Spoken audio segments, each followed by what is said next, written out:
예, 세계적인 그 영화 배우 그 알랑 들롱이 있어요. 프랑스 배우입니다. 우리 젊은 우리 교우들은 아마 모를 거예요. 혹 들어는 봤어도. 그러나 제 어릴 때는 세계에서 제일 아주 잘생긴 배우라고 아주 유명합니다. 그가 찍은 그 태양인 가득히라는 그 영화 1960년대 그 영화로 그는 세계적인 배우가 되었어요. 예. 그 영화를 다시 리메이크한 게 그 리플리 1999년도에 찍은 그 영화예요. 거기서 이제 리플리 증후군이 나온 거예요. 리플리 증후군. 리플리 증후군이 뭡니까? 허구의 세계를 현실로 착각하는 거예요. 예. 그래서 반사회적 성향이라고 그러죠. 이거 사이코패스죠. 허구를 현실로 착각하고 모든 입만 열면 거짓말하고 모든 자기 자신도 속는 거예요. 그러니까 자기 자신도 최고의 사기꾼이 뭐냐? 자기 자신을 속여야 최고의 사기꾼이에요. 그 정도의 경지에 오르려면은 보통 힘 가지고는 안 돼. 그건 타고나야 돼. 타고나야 돼. 그래서 이 현실을 허구로. 우리나라가 지난 5년간 그런 자가 저 푸른 집에 앉아갖고 나라를 아주 개판을 쳤죠. 또 얼마나 더 갈지 모르겠어요. 또 한 5년 동안 또 그냥 얼마나 더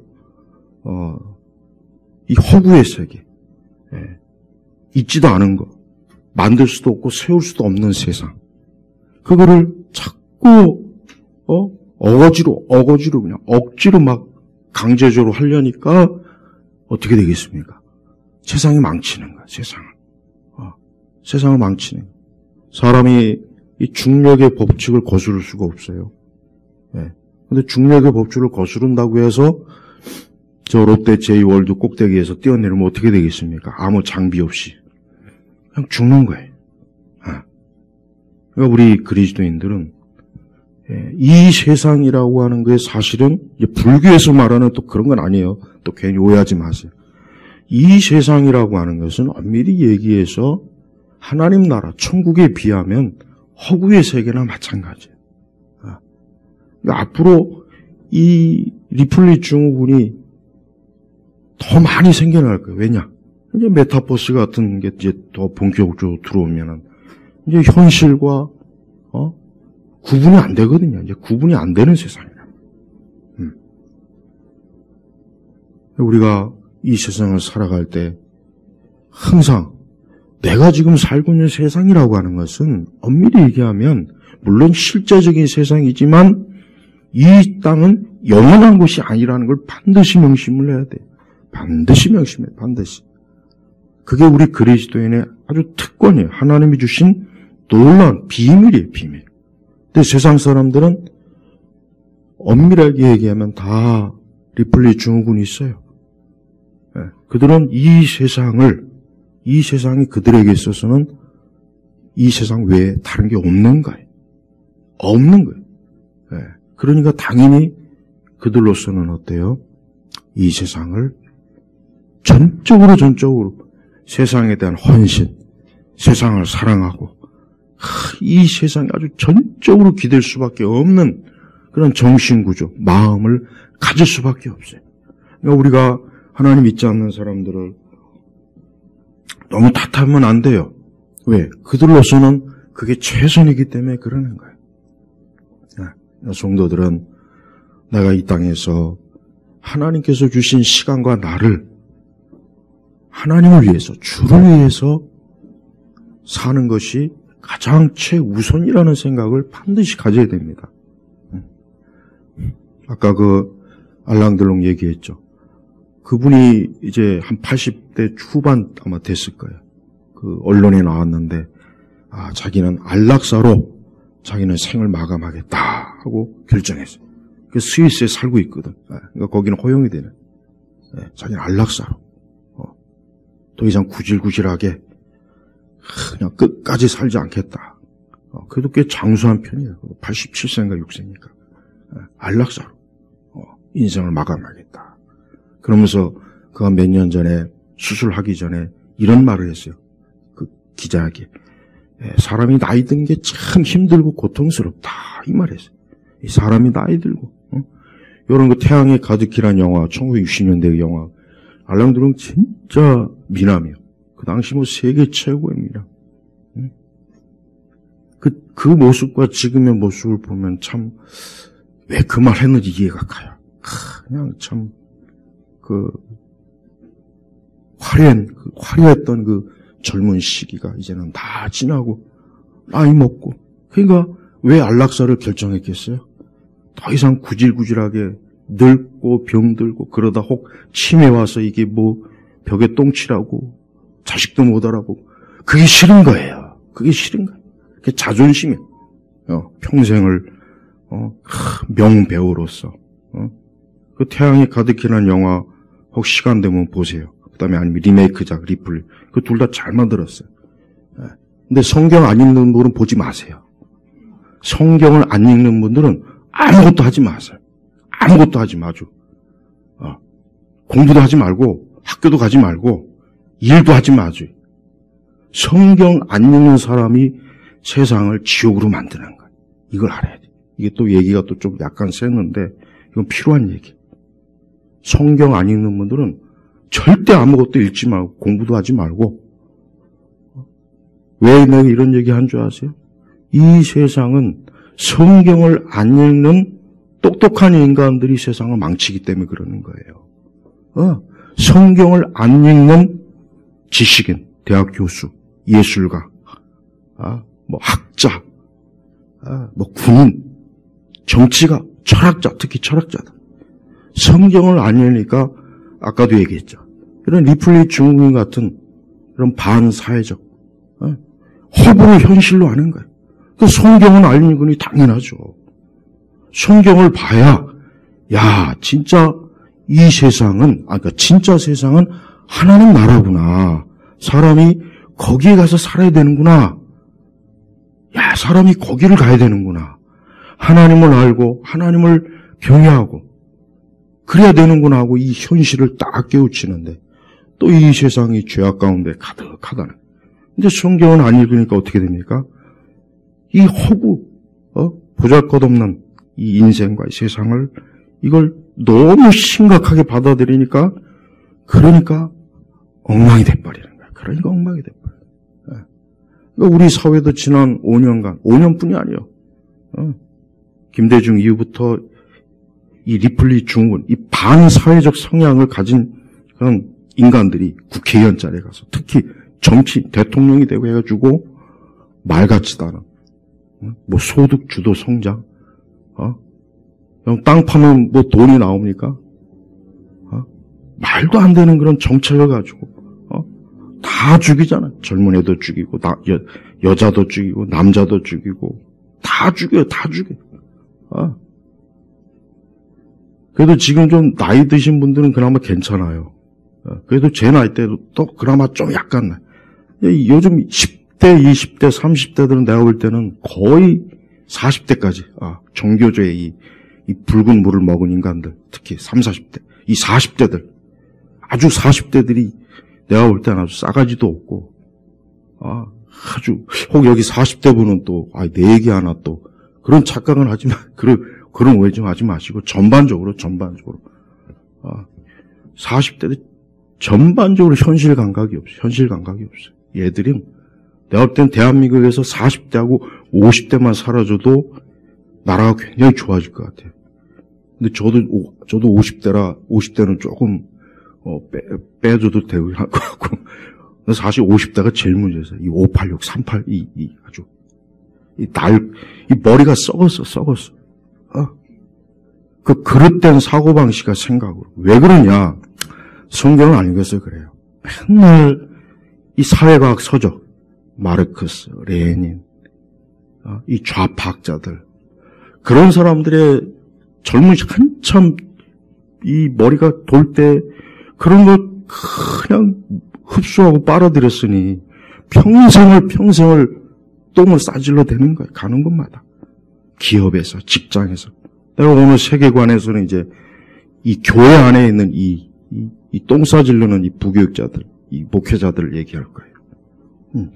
그러니까 성경을 제대로 모르니까 무슨 마르크스, 레닌주의, 이 공산주의 사회과학자들 이쪽 계열들의 책을 그냥 흡수하니까 하나님도 없다. 뭐 세상을 지상 낙원으로 만든다고 온갖 해괴망치, 인간의 본성을 모르고 사람의 본성을 거스르는 정책은 안 돼요. 성매매가 나쁘죠. 하지만 여러분, 에덴 동산 이후로 성매매를 근절시킬 수 있는 나라는 단 한 나라도 없어요. 우리나라 거의 젊은 여성들 20%가 성매매예요. 그러니까 인간은 본성적으로 타락했어요. 완전하지를 않은 거예요, 그러니까 완전하지 않으니까 그걸 전제로 정책을 세워야 되는 거예요. 근데 사람을 완전하다, 인간은 물질이다, 하나님도 없다. 그런 전제를 가지고 이 인간 사회와 모든 걸 하면 어떻게 됩니까? 사람이 다 죽는 겁니다. 그러니까 페미주의도 마찬가지예요. 여자는 여자의 본성이 있는 거예요. 여자가 근육 키워서 뭐 하겠습니까? 여자가 머리 짧게 잘라가지고 이게 남자인지 여자인지 그게 무슨 아름다움이에요. 여자는 아름다움이에요. 남자는 또 남자다워야 돼요. 남자 새끼가 여자처럼 하고 다니면 진짜 꼴 보기 싫어요. 우리 학교 다닐 때는 그렇게 하면 놀림감이 됐어요. 걔는 놀림감이 됐다고.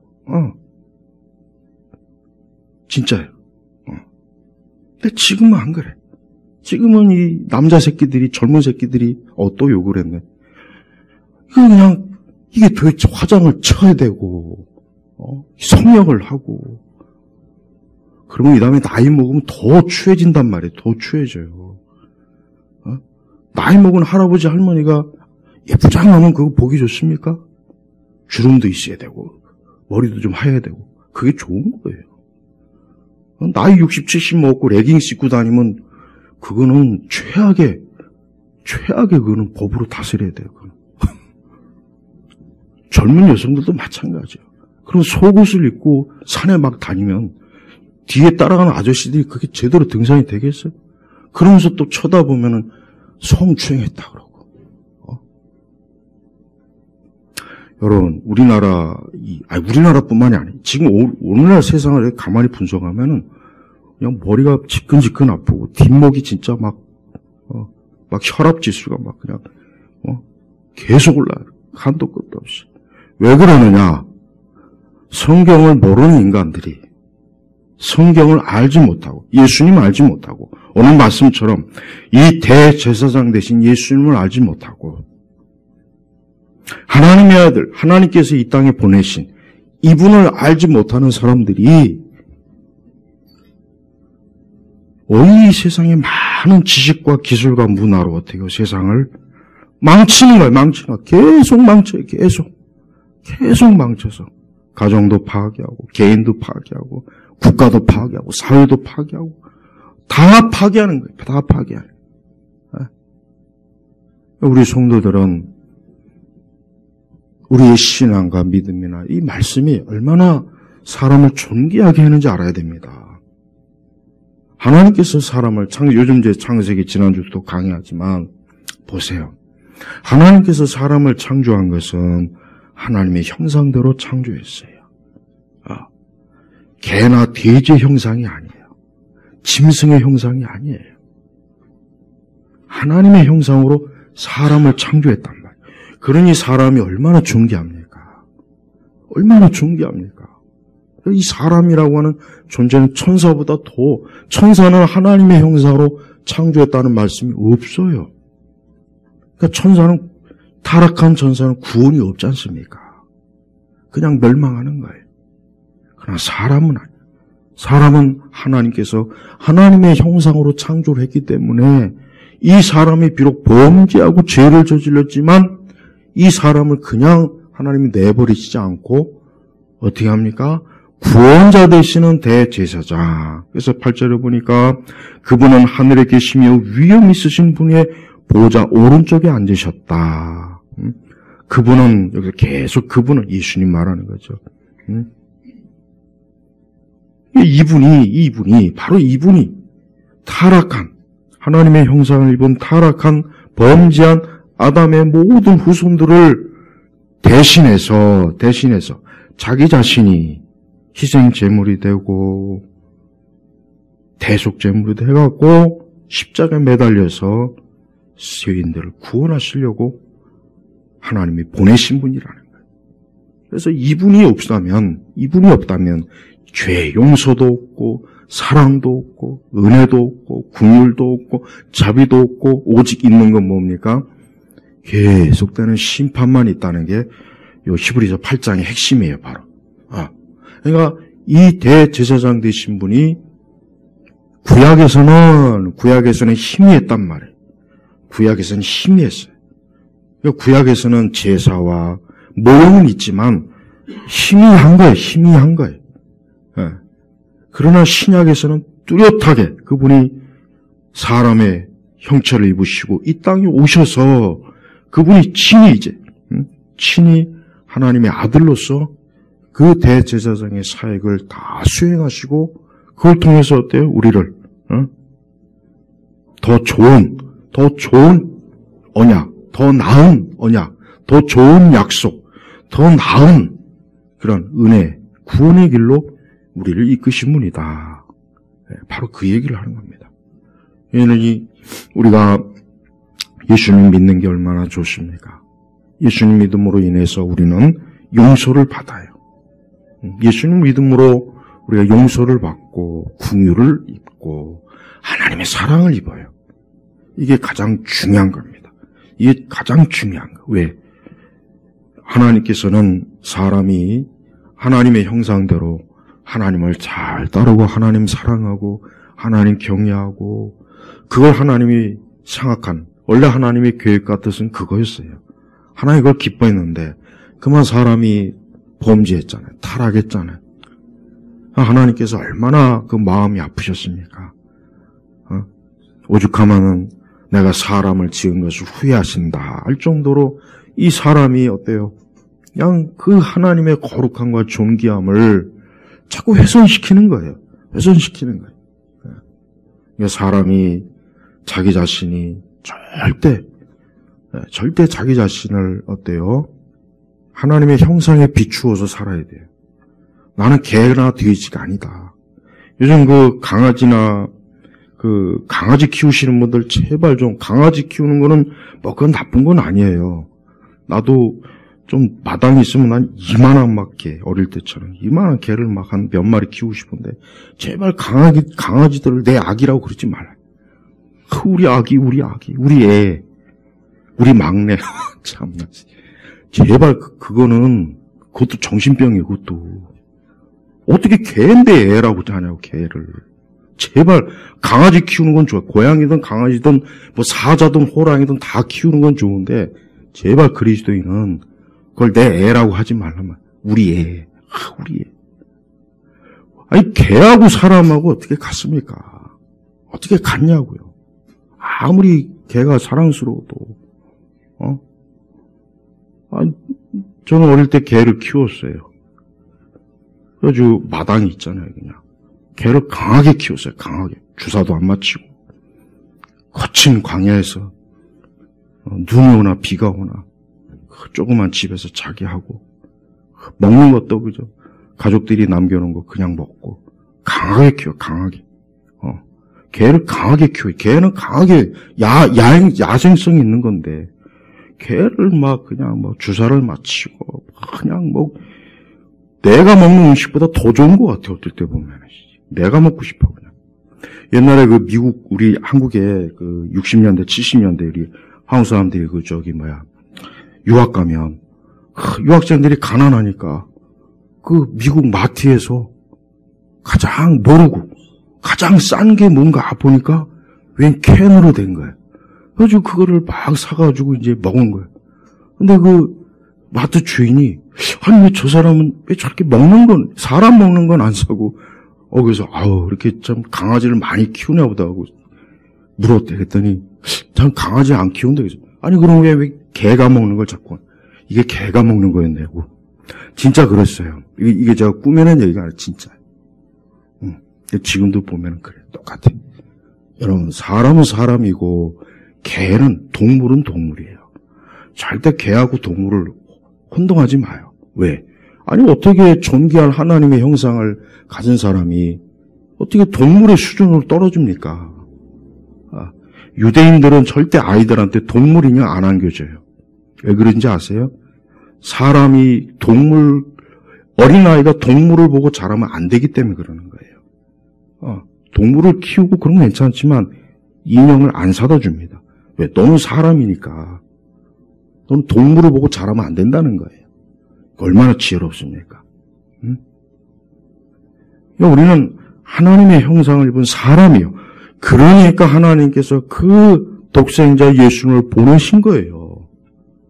만약에 우리에게 하나님의 형상이 없다면 하나님께서 절대 독생자 예수님을 보내지 않습니다. 우리를 위한 대속주가 필요가 없어요. 우리를 위한 희생 제물이 필요가 없어요. 그냥 그대로 멸망하는 거예요. 예수님은 구약에 있는 모든 대제사장이나 레위지파보다 더 위대한 분이에요. 그분은 유다 지파에서 나왔어요. 그러니까 그분은 특별하신 분이에요. 그래서 특별한 분인데 왜 특별하냐? 그분은 하나님께서 명하신 그 구원 사역을 이루시도록 이 땅에 보냄받은 분이에요. 보냄을 받으신 분이에요. 그게 메시아란 말이에요. 그래서 그분을 믿음으로 사람이 어때요? 죄와 사망 가운데서 건짐을 받고 하나님의 은혜로 어때요? 그가 더 나은 약속으로 이제 영원한 영생을 얻도록 하나님께서 이끌어 주신다. 바로 이것입니다. 무엇보다도 하나님 우리를 10절에 보니까 10절 하반절에 보니까 나는 그들의 하나님이 되고 그들은 나의 백성이 될 것이다. 자, 구약에는 이스라엘 백성만 하나님의 특별한 선민의 그 지위를 받았는데 신약에서는 어때요? 모든 이방인들이 어때요? 이제 하나님의 자녀로 하나님의 백성으로 편입이 된 거예요. 그것도 정상적인 과정을 통해서 뒷구멍으로 아니라 불이한 방법이 아니라 정상적인 방법으로 하나님의 자녀에 이제 들어가는 거예요. 그래서 우리가 떳떳이 나는 하나님의 자녀다. 나는 주님의 거룩한 하나님의 백성이다. 우리가 왜 이렇게 말할 수 있느냐? 그것은 바로 예수 그리스도로 인해서 우리가 하나님의 정상적인 백성으로 자녀로 들어갈 수가 있기 때문에 그런 겁니다. 예수님이 아니면은 절대 하나님의 백성으로서는 들어갈 수는 없어요. 왜? 오직 유대인만이 됩니다. 물론 유대교로 개종은 할 수 있지만 그러나 그것은 개종일 뿐이지 정상적인 유대인은 되는 건 아니에요. 우리가 이 성경을 보면은 특히 이제 신약 성경을 보면은 우리 예수님께서 이제는 모든 문을 활짝 열어주신 거예요. 모든 문을 활짝. 그러니까 구약은 벌써 딱 보니까 구약은 보세요. 닫혀 있잖아요. 유대인에게만 하나님께서 어때요? 하나님께서 계시하시고 하나님 말씀하시고 하나님의 선한 뜻을 이루셔요.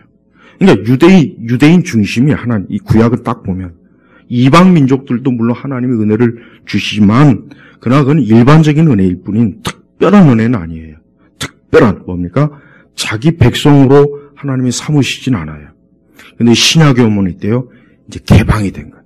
이제는 모든 종족과 민족들이 와라. 다 그리스도를 통해서 길이요 진리요 생명이신 예수님을 통해서 오라. 그러면 너희는 나의 백성이 되고 나는 너희 하나님이 될 것이다. 바로 이겁니다. 그러니까 여러분 우리가 나는 유대인이 아닌데 아브라함하고 나하고 혈통이 다른데 예 맞죠. 다르죠. 그러나 이제는 예수님을 통해서 어때요? 하나님의 자녀, 하나님의 백성으로 정상적으로 하나님께서 기꺼이 받아주시는 거예요. 그래서 우리는 인생을 살면서 나는 하나님의 특별한 약속을 얻은 자다. 언약 백성이다 하고 그렇게 믿고 사셔도 아무 지장이 없는 거예요. 이 약속을 하나님께서는 이미 구약에 다 해놨습니다. 구약에 해놨는데 신약에서 그 약속이 완벽하게 완벽하게 확 이제 이루어진 거예요. 그러니까 구약에서 하나님이 언약을 하잖아요. 언약을. 특히 아브라함을 통해서 언약을 하죠. 그 언약을 기점으로 하나님이 계속 이스라엘과 유다를 불쌍히 여겨요. 죄를 짓고 어리석어도 하나님이 그 언약을 통해서 약속을 했기 때문에 계속 돌봐주십니다. 계속 버리질 않아요. 그러다가 신약이 와서는 이제 그 언약과 약속이 어떻게 확장되느냐. 이방인들에까지 확장이 되는 거예요. 그걸 더 좋은 언약이라고 해요. 더 좋은, 더 나은 언약이라고. 그러니까 우리가 이제는 모든 사람들이 예수님 믿고 그냥 빨리빨리 들어와야 돼요. 빨리. 사실 교회라고 하는 것은 방주거든요. 방주란 말이에요. 이 세상은 멸망할 것이요. 아까 리플리 중군 얘기했죠. 이 허구의 세계를 자꾸 현실로 착각하면 뭐 그렇게 살 수도 있어요. 그렇게 살 수도 있다고요. 그렇지만 결국 허구는 허구로 끝나는 거죠. 그렇죠? 허구는 허구로 끝나는 겁니다. 우리가 소설을 읽을 때 소설에 깊이 빠질 수는 있지만 그게 현실은 아니잖아요. 그게 현실은 아니라고요. 마찬가지예요. 사람이 자기 나름대로 세상에서 열심히 살 수 있고 노력도 하고 성공도 하고 그게 좋아요. 그렇게 해도 문제는 없어요. 그러나 마지막에서는 어떻게 합니까? 자기의 마지막 때는 결국 지나고 보니까 허상이었구나. 그럼 내가 도대체 뭘 위해서 살았지? 벌써 사람이 의미가 없어지고 목적이 없어지고 뜻이 없어지고 허무하게 인생이 끝나는 거 아니겠습니까? 얼마나 불쌍합니까? 그러니 현실을 알고 그래 인간이 이 땅에 와서 하나님을 섬기고 하나님을 사랑하고 그러면서 사는 것이 그게 정상적인 삶이에요. 그게 정상적인 거예요. 정상. 그러니까 예수님 안 믿는 사람은 제가 좀 안 됐지만 그분들은 인생이 비정상입니다. 비정상이야. 비정상. 안 됐지만 정말 비정상이에요.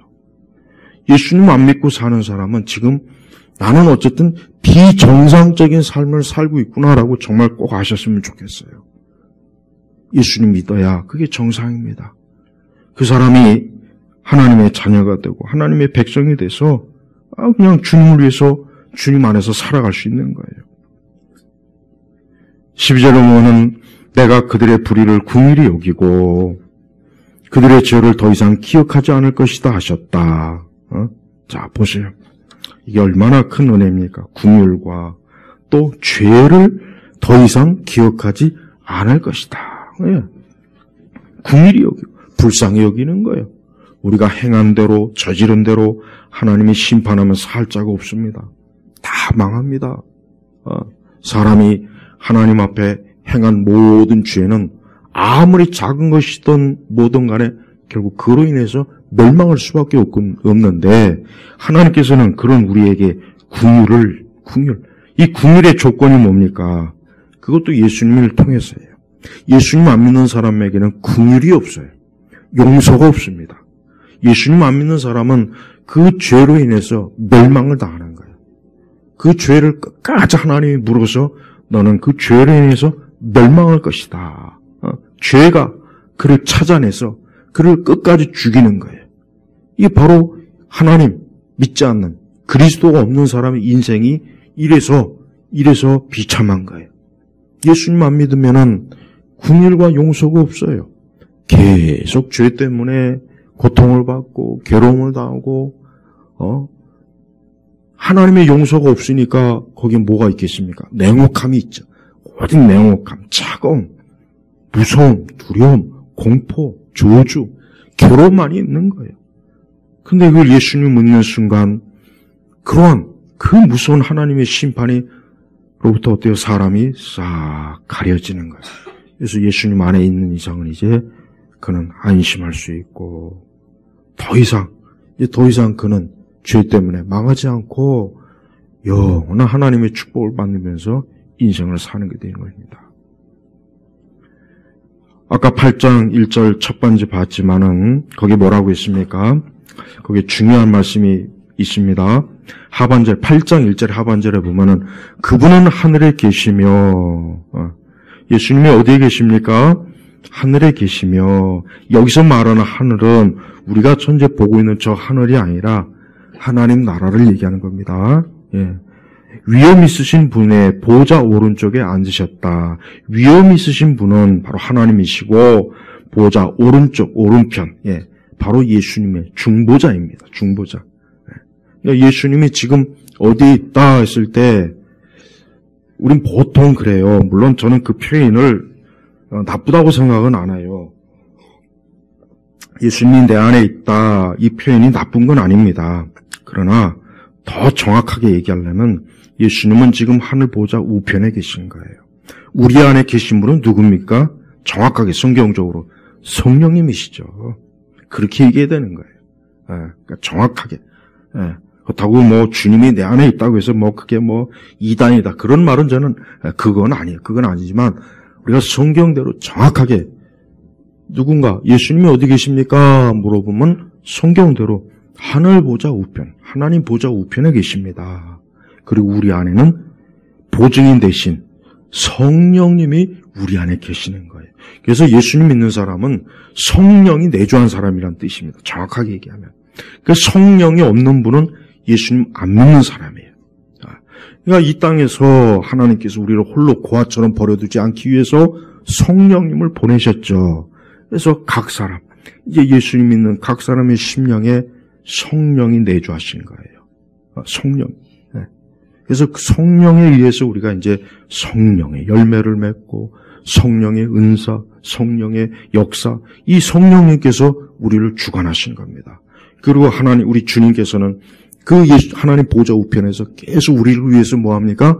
중복이 되어주시고, 계속 우리가 지난 7장에도 봤죠. 계속 중복, 계속 중복. 그래서 지난 7장에도 보니까 그분은 24절 이후부터 지난번에 봤잖아요. 25절 자신을 통하여 하나님께 나오는 자들을 온전히 구원하실 수 있으니 그분은 항상 살아서 그들을 위하여 간구하신다. 예. 이거 보세요. 얼마나 좋습니까? 그러니까 여러분들을 위해서 기도하시는 예수님이 항상 계셔요. 그러니까 여러분 안심하세요. 안심해요. 안심해도 된다는 거예요. 아, 나를 위해서 우리 예수님이 하늘 보좌에서 이렇게 항상 기도하는구나. 또 우리가 언제 어느 때든 기도로 주님 앞에 나아가면 나를 대신해서 또한 그분이 간구해 주시는구나. 네? 그러니까 예수님께서 나를 위해서 이렇게 기도해 주시고 간구하신다는 이 한 가지만 우리가 잘 믿고 알아도 우리는 두려움이나 불안해할 게 사실 없어요. 왜? 또 그것을 누가 보증해 주십니까? 그걸 누군가 보증을 해주는데 그 보증은 또 누가 하시느냐? 성령님이 보증하시는 거예요. 보세요.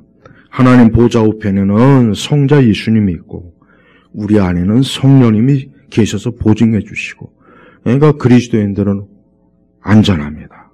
확실하게 말할 수 안전하다는 거. 절대 흔들림이 없다는 거. 버림받을 일이 없다는 거. 두려움이 없다는 거. 이게 예수님 믿는 사람의 특권이에요. 하지만 성령이 없는 사람들은 어떻게 되겠습니까? 그들은 좋아봐야, 기껏 해봐야 그저 육적인 것밖에 없어요. 그저 육적으로 혹 잘 먹고, 혹 돈을 잘 벌거나, 혹 육적으로 세상에서 여러 가지 혹 좋을 수는 있겠죠. 그러나 그들에게는 항상 불안합니다. 안정이 없어요. 왜? 일단 성령이 내주하지 않고, 두 번째, 하나님 보좌 우편에서 그를 위해서 기도해 주질 않아요. 믿지 않는 자는 고아예요, 진짜 고아. 자기 혼자서 다 알아서 처리해야 돼요. 그게 얼마나 힘듭니까? 얼마나 삶이 고단하고 갈 바를 모르겠고 어찌할 바를 모르지 않겠습니까? 우리가 예수님 믿는 그 큰 많은 것 중에 하나의 큰 복이 뭐냐? 너무 많지만 야, 나를 위해서 이렇게 예수님이 기도해 주시는구나. 내 모든 형편과 처지를 위해서 기도해 주시는구나. 또한 성령님께서는 그 기도에 보증을 서주시는구나. 얼마나 좋습니까?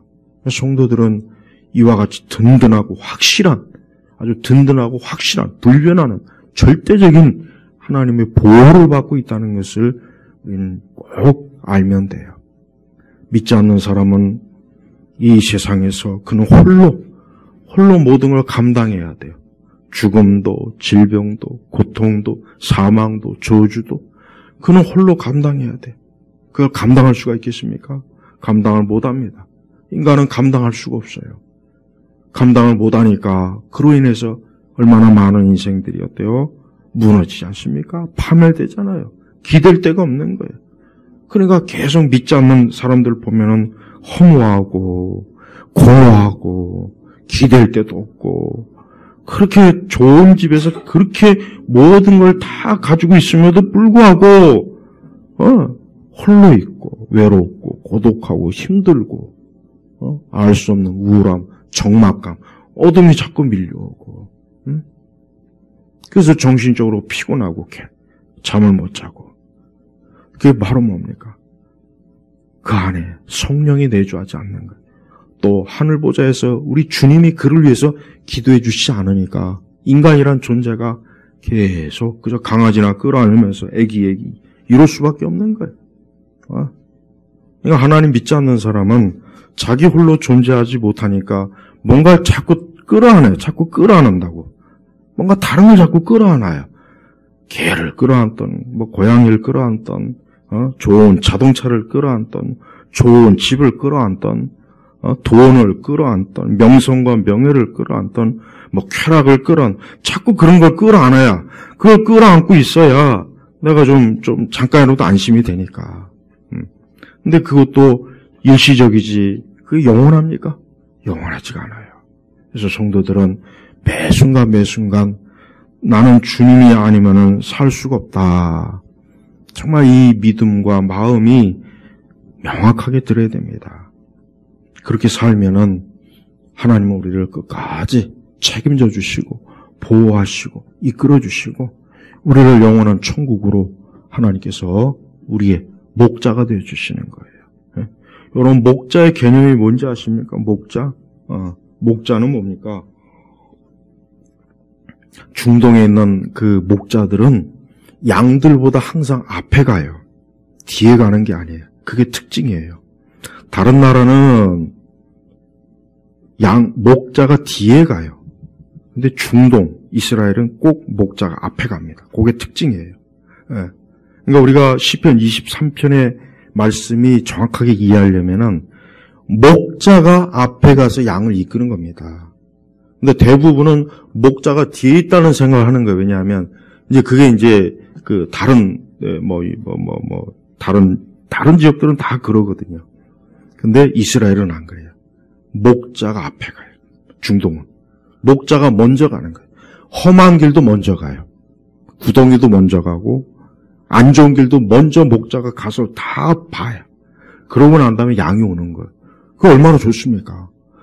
목자가 뒤에서 양들이 몰면 목자는 안전하지만 양은 어떻게 합니까? 양은 그 앞에 뭐가 있을지 사자가 있을지 늑대가 있을지 이리가 있을지 무슨 구덩이가 있나 모르잖아요.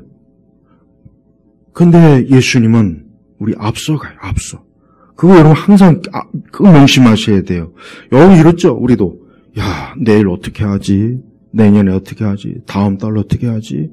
아유 앞으로 어떻게 하지? 그게 잘못된 생각. 왜? 이미 벌써 예수님이 우리보다 앞서갑니다. 앞서가셔서 우리 앞에 있는 모든 것들을 치워줘요. 위험한 걸 치워주고 잘못된 걸 치워주고 항상 그걸 여러분 꼭 염두에 두십시오. 그래서 내일 일을 염려하지 말라 하신 이유가 뭐냐면 바로 그거예요. 앞에 가니까 목자 되신 분이 앞에 가니까 염려하지 말아라. 염려하지 마라. 우리의 목자 되시는 예수님이 너보다 앞서가서 다 모든 걸 우리에게 좋게 이미 다 만들어 주신다는 거예요. 얼마나 좋습니까? 이분이 바로 우리의 대제사장이에요. 이분이 바로 우리가 사망의 음침한 골짜기로 갈 때도 역시 먼저 가셔, 먼저. 그러니까 성도는 죽음을 두려워할 필요 없어요. 왜? 먼저 가는 거예요. 나는 다른 이 죽음학, 요즘은 죽음학에 대한 강의를 많이 하더라고요. 근데 들어보면은 하나도 나는 위로가 안 돼요. 왜? 전혀 죽음에 대한 어떤 대책이 없어요. 그러니까 결국 결론은 뭐냐면 그냥 너무 죽음에 집착하지 말아라. 막 하나만 한 소리 하고 있어요. 그냥 확 그냥. 누군 뭐 죽음에 집착하기 싫은 좋은가? 그리고 불교는 역시 또 늘 하나만 하는 그 공허한 소리.